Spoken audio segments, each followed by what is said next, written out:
Articles of Confederation was established in 1777 by the Continental Congress.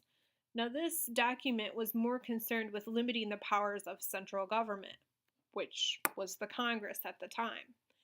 Now, Congress was allowed to pass laws and to draw up armies if the United States went to war. The only problem with that situation is that each individual state was responsible for executing the laws that Congress passed.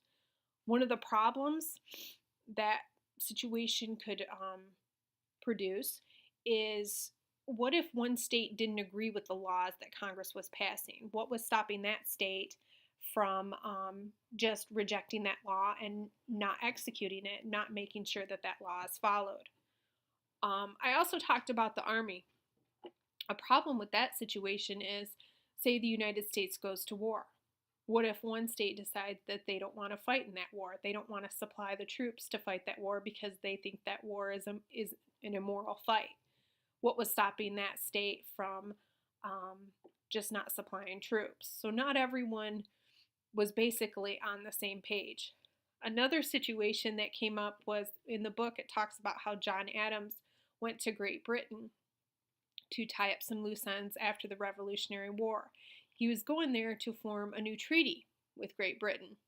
Now, although Congress was allowed to form treaties with other countries, Great Britain figured out that under the Articles of Confederation, the U.S. was unable to enforce existing treaties. So Great Britain decided it would be a good idea to negotiate treaties with each individual state, which could have been a serious problem as well. Now, the whole situation with each state not being on the same page brings to mind the saying, "United we stand, divided we fall." What was stopping from a state from making a treaty with another country and then having problems with a neighboring state and then deciding to go to war with that neighboring state?